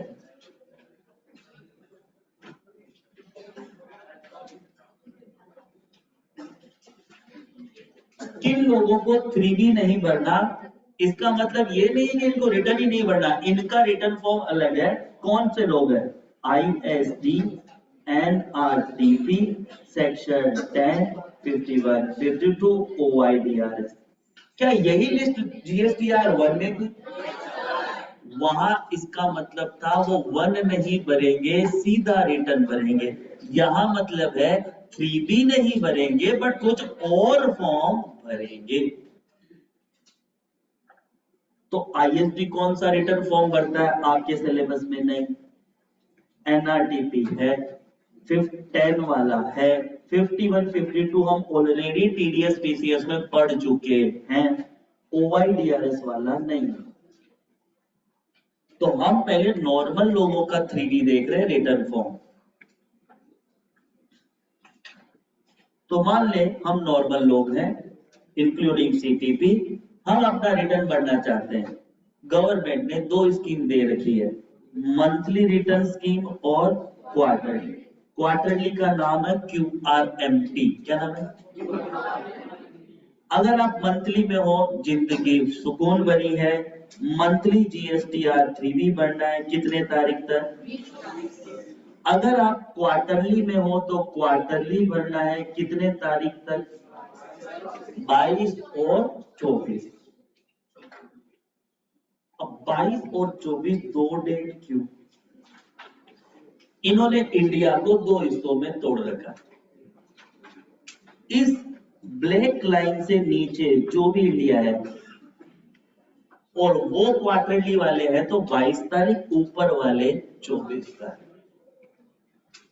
अगर आपको इंडिया का मैप अच्छे से पता है तो इस लाइन को देख के आप डिसाइड कर सकते हैं जैसे मैं पूछूं कि महाराष्ट्र में क्या, और यूपी में, गुजरात में, राजस्थान में, उड़ीसा में, ये है उड़ीसा 24, अंडमान निकोबार, श्रीलंका, अबे श्रीलंका इंडिया, वो क्या इंडिया का रिटर्न कर रहे हैं? आप छोटे छोटे बांधाओ बहकाया जाता है। तो जिनका रिटर्न क्वार्टरली है, वो क्वार्टर खत्म होने के बाद 22 या 24 में से एक रिटर्न, फालतू में 2 डेट दी, दोनों का एवरेज तो इजी रहता। बट गवर्नमेंट ने कहा क्वार्टरली वालों को तो परेशानी करना है। अब अगर आप कुछ भी नहीं कहते तो गवर्नमेंट आपको बाय डिफॉल्ट मंथली स्कीम देगी, लेकिन ज्यादा चूचा करोगे तो कौन सी स्कीम? और आपको पता है ना, क्यूआरएमपी स्कीम लेने से GSTR1 भी क्वार्टरली हो जाता है, फिर वो IFF का झंझट भी आता है। अब क्यूआरएमपी लेना चाहते हो तो नहीं, मान लो कोई बोल तो नहीं लूंगा, मैं तो लूंगा, अच्छा लगता है, तो लेने का तरीका बताता हूँ। क्यूआरएमपी स्कीम ऑप्शनल है, ऑप्शनल है मतलब ले लो नहीं लो मत लो, या तो मंथली में रह लो या तो क्वार्टरली में रह लो। अच्छा, ये ऑप्शनल है GSTN वाइज, तो what do you mean by GSTIN wise? एक minute, JKSE Mumbai monthly scheme में है, क्या JKSE दिल्ली क्यूआरएमपी में आ सकता है? आ सकता है। GSTN नंबर तो अलग अलग होता है, यस के नो? तो ऐसा नहीं है कि सबको इंडिया लेवल ये स्कीम एक ही लेनी है, आप इंडिया लेवल पे अलग अलग ब्रांच में नॉर्मल मंथली या क्वार्टरली में से कोई भी स्कीम ले सकते हैं। अगर आप क्वार्टरली स्कीम लेना चाहते हैं, क्या क्राइटेरिया है? अब आप बोलोगे जहन्नुम में जाने का भी क्राइटेरिया, हाँ वहां पे भी क्राइटेरिया, आपका एग्रीगेट टर्नओवर 5 करोड़ तक ही होना चाहिए, इस साल का के पिछले साल का, बस ये कंडीशन। पिछले साल का 85 करोड़ तक है तो इस साल आप आ सकते हो क्यूआरएमपी में, और आपकी जिंदगी जहन्नुम बनेगी। Welcome to health. Cancellation of eligibility, eligibility कब कैंसिल हो जाएगी? अगर आपका एग्रीगेट टर्नओवर 5 करोड़ से क्रॉस हो जाए ड्यूरिंग वाटर इन ये करंट फाइनेंशियल ईयर की बात कर रहे हैं। अगर आपका करंट ईयर के किसी भी क्वार्टर में क्रॉस हो जाए 5 करोड़, तो भी आपको इस स्कीम से बाहर निकलना। एग्जाम्पल, मेरा पिछले साल का 5 करोड़ से नीचे था, तो मैं 1 अप्रैल से इस स्कीम में आ गया। अब नवंबर में जाके मेरा 5 करोड़ क्रॉस हो गया, क्या होगा? क्या मुझे बाहर जाना पड़ेगा? किसमें जाना पड़ेगा? मंथली में। अब मैं मंथली में जाऊंगा तो मेरा तो 5 करोड़ क्रॉस हुआ है 15 नवंबर को, तो मैं मंथली स्कीम में कब से जाऊं?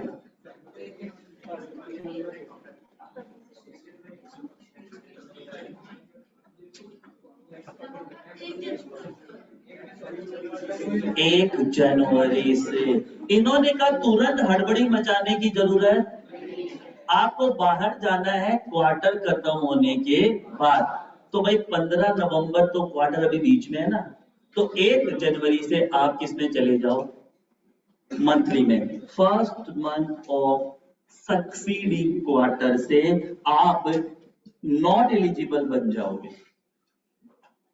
तो ऐसा नहीं तुरता तुरंत जाना है, आराम से चले जाना। ये स्कीम लेते कैसे हैं? क्या इसका फॉर्म पान वाले की दुकान पे मिलता है? नहीं। चाय वाले के पास मिलता है? नहीं। सब आपको कॉमन पोर्टल पे जाना है, अपना प्रेफरेंस इंडिकेट करना है, फॉर्म भी भरना नहीं, फॉर्म पे नहीं भरना, एक जस्ट टिक लगा करना तो हो गया। उसमें जैसे ही आप जाओगे कॉमन पोर्टल पे तो एक ऐसा दिखेगा छोटा पांडा, आजा आजा क्यूआरएल पे आजा, आप बोलोगे मैं आता हूँ बोला आज वो पकड़ लेगा।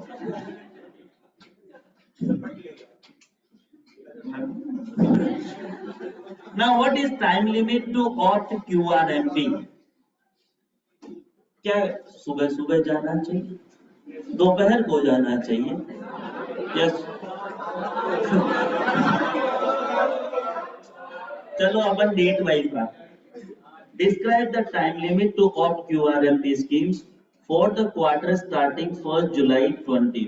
मुझे 1 जुलाई 2022 से QRMP में जाना, मैंने सोच लिया। मैं अपना प्रेफरेंस कौन से दिन जाके टिक करूं कॉमन पोर्टल पे, ये पढ़ के बताओ।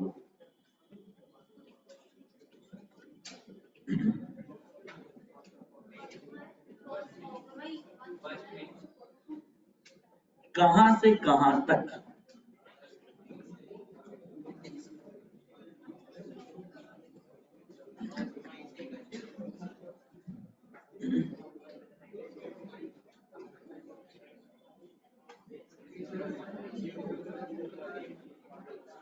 कहां से कहां तक का टाइम है?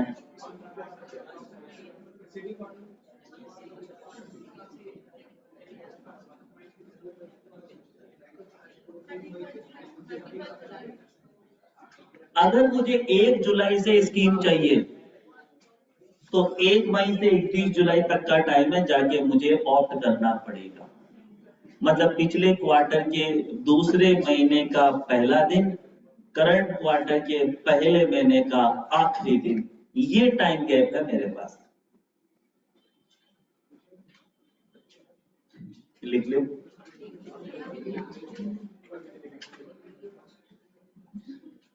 क्यूआरएमपी फुलफिल कंडीशन क्या है क्यूआरएमपी में आने की?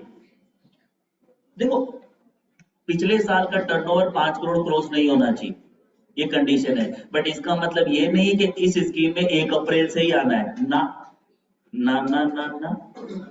आप 1 अप्रैल से नहीं आओ, 1 जुलाई से आ जाओ, 1 जुलाई से नहीं आओ, 1 अक्टूबर से आ जाओ। आना आपको कभी भी क्वार्टर के स्टार्टिंग में है, ईयर के फर्स्ट में आने की जरूरत नहीं। लेकिन जब भी आओ तो आपको अपना प्रेफरेंस इंडिकेट करना है, और कैसे इंडिकेट करना है डिपेंड करता है किस तारीख से आना चाहते हो। आने से पहले एक ही कंडीशन है, पुराने रिटर्न भर के आओ। पुरानी स्कीम कौन सी थी आपकी? तो मंथली के रिटर्न भर के आना पड़ेगा। The return for preceding month as due on the date of exercising such option has been furnished। Practical देखते हैं। मान लो मुझे क्यूआरएमपी स्कीम जाके टिक मारनी है 7 जुलाई को, मुझे लेना तो स्कीम है 1 जुलाई 22 से, तो क्या मैं 7 जुलाई को जाके टिक मारूं चलेगा?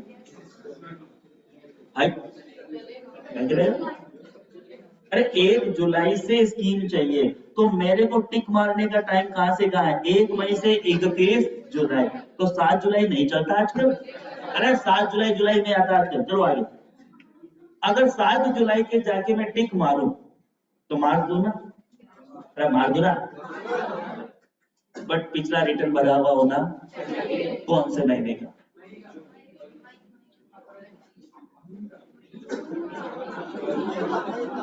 जून का या मई का? मई का सेकंड, जून। जून कितने लोग हैं जून वाले? हाथ खड़े कर दो। और कितने लोग हैं मई वाले? हाथ में रुक रगड़ दो। बाकी लोग कहाँ हैं? इन्होंने कहा preceding month as due on the date of exercising such option। Has been furnished. मुझे बताओ जून का रिटर्न कब भरते हैं? 11 जुलाई। तलवार रिटर्न कब तक भरते हैं? तो 20 जुलाई अभी आ गया के बाकी, तो जून का कैसे भरोगे? तो लिखो मई 22 तक का रिटर्न भरा हुआ होना चाहिए। जून का कैसे भरोगे? जून का तो भी GSTR बन ही नहीं गया होगा।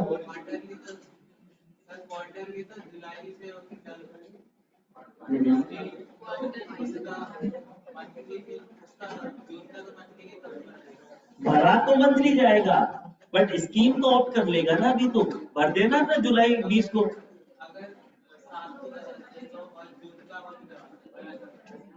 तो 20 को भरेंगे ना उसका जून का। नहीं, वो क्वार्टर तो चालू होगा 1 जुलाई से। जुलाई अगर मैं ऑप्ट करता हूं 25 जुलाई को, तो लिख दो जून 2022 तक का रिटर्न भरा हुआ। तो कौन से दिन जाके टिकड़ा मारोगे वो ज्यादा इंपॉर्टेंट होगा। यस के नो?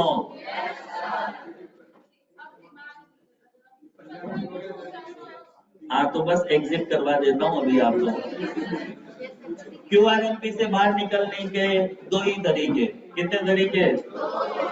एक तो इनएलिजिबल हो जाओ, कांड कर दो। कौन सा? 80 greater than 5 crore. 80 greater than, और दूसरा मर्जी से बाहर जाओ। कैसे? मर्जी से बाहर जाओ, जैसे आप अभी मर्जी से बाहर जाओ।